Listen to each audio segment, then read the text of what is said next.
Hi everyone, welcome back to Abby the Star Wars Story. Today we're going to be talking about Star Wars Outlaws. I'm personally really excited about this game, but of course I want to hear what you guys have to say about it, so let's go and jump right into it. First off, I'm excited about all the people that we are going to be able to do missions for, such as Jabba the Hutt, the Pikes, and Lando Calrissian. I'm excited about all of that. I'm excited to see what these missions hold and what they all involve. I'm excited about that. I'm definitely excited to see what happens with that, especially knowing that if you, like we saw in the gameplay trailer, one of the Pikes got stuck. One of the people that work for the Pikes got stuck in a space battle. They went over to help him, and they got better status with the Pikes. So I'm excited to see what this all holds, and then they go on to say that they're in bad standings with the Hutt, so they have to be careful. So I'm pretty excited to see what happens with this, knowing that your stats will go up based on whether you help people out, like if you help the Pikes or you help the Hutts out, that your stats will go up with them. But if you do something that's going to make them look stupid or something like that, your things are going to go down with them. Your stats with them, like your good rating is going to go down. So I'm excited to see what happens with that. I'm excited to see how that goes. I'm also excited the fact that there is going to be a wanted list that you were put on. If you do something stupid with the Imperials, I'm excited about that. I know it's something stupid to be excited about, but I am. I'm really excited about it. I'm looking forward to it. I definitely feel like it is giving a mixture of Jedi Fallen Order and Jedi Survivor, I feel like it's getting kind of a mixture of that, although let me know what you guys think about that. I hope it's something good like that. I'm really hoping this is a good game. I have high hopes for that.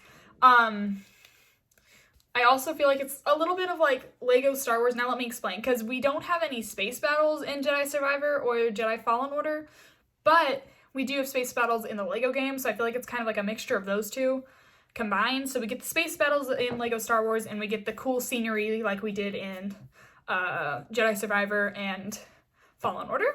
So I feel like that's pretty cool. I'm also just excited in general about her animal. Like, I know that she has like two sidekicks. One of them's like a battle droid that stays on her ship, and then the other one is her actual animal that kind of looks like an axolotl. So, and right now we know from one of his features that whenever she tells him to, he can sense to see where people are at and how many of them are, like how BD1 does for Kestis, and how that one thing that I don't remember her name, but I know she's in Battlefront 2, in the campaign for Battlefront 2, that she uses to sense other people around, that her droid does. So we do know that. I don't remember what her droid's name is, that's my problem. But what her droid and BD do for Cal Kestis and her is what he will be doing for, I also don't remember her name, what they'll be doing, because I'm terrible with names, so I'm sorry, is what the animal will be doing for her. I'm excited about that. I'm excited to see that in action. I'm also excited just to see what else he's capable of. I'm also excited to see what her speeder is capable of. I feel like that's going to be something really interesting and fun to look through, and to see what her speeder is capable of. I feel like that's going to be really fun. I know that there are some different things that they're throwing in here. Oh my word, my jacket's bothering me. I know there are going to be some different things thrown in here, but other than that, I'm really excited. I'm excited to see the scenery. I'm also excited the fact this is open world. I'm excited to be able to walk around and just see what this game has to offer. I'm excited to go explore Mos Eisley personally, because I just personally loved Mos Eisley's cantina in all the Lego games. So I'm excited to see what it's like in this kind of view and this kind of, my word. Sorry, my jacket is really bothering me. In this kind of view, in this kind of spec, I'm excited, or this kind of spectacle, I'm excited to see what it looks like. I feel like this is just going to be an amazing thing in general, but I'm really excited just to go roam around the things. And as they also say in the trailer, that you just writing to your objective, writing to the mission that you're on, can be an adventure in itself. So they seem to have put a lot of little things in here that I'm looking forward to. We see the sand crawler that the Jawas use. I think that's really cool, and I'm excited about that. It looks really neat. We get to see it.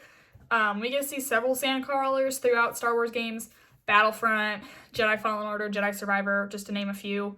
We get to see sandcrawlers throughout all of those games. So the fact that we're actually because most time, the only one that I've seen that you can actually get super close up to is Jedi Survivor. But that's about it. So I'm excited the fact that we are going to be able to get close up to this one And I feel like this is going to be a lot different than both of those games, because I feel like most of the interesting things that happened with Jedi Survivor were kind of on the storyline. Like, you could go explore a little bit, but not a whole lot. With Jedi Survivor and Jedi Fallen Order, I feel like most of the interesting things were kept on the storyline. So I'm excited the fact that this is free play. You can roam as much as you want, compared to Battlefront, where if you try to go exploring, you had like a 10-second countdown to get back. Like, you couldn't really go exploring much, and they turned the entire screen black and white, so it kind of got boring. But I feel like this is a lot different, because Jedi Survivor and Jedi Fallen Order, you could go explore a little bit, but it was mainly all tied to the storyline. And like I just said, Battlefront, you had like 10 seconds, you couldn't really go explore, and they would turn everything black and white, so it just wasn't interesting. But this one is open world. They're giving you as much time and as much freedom as you want to explore. So I'm really excited about that. I'm excited to be able to go explore I'm excited to be able to go explore the planets. And I'm just excited for the space battles too. I feel like that's going to be really cool. I also saw from the minute that you pull out of the hangar that your ship is in, you're the one in charge of flying. Like, you get to go out of the hemisphere and all that. So I'm really excited about that. And you're also the one that starts going into the hemisphere, compared to like Jedi Fallen Order and all that. Normally Grease yells at you to sit down before you land. So this one, you're the one landing, which I think is pretty cool. Like, you actually are in charge of getting the ship into the atmosphere safely before they put on this like video of you landing. So I'm excited about that. I feel like this game is going to have a lot of different things and a lot of new scenarios. And I'm just excited to see what everything is capable of, especially your speeder. We saw how it talks about, we saw in the gameplay through trailer that you can update your speeder, you can become the best scoundrel, you can become a really good marksman. I'm excited about all of this, but that's all I have. But let me know what you guys have to say about this. That's all I have to say about Star Wars Outlaws. Please like, share, and subscribe, and as always, God bless. Bye, guys.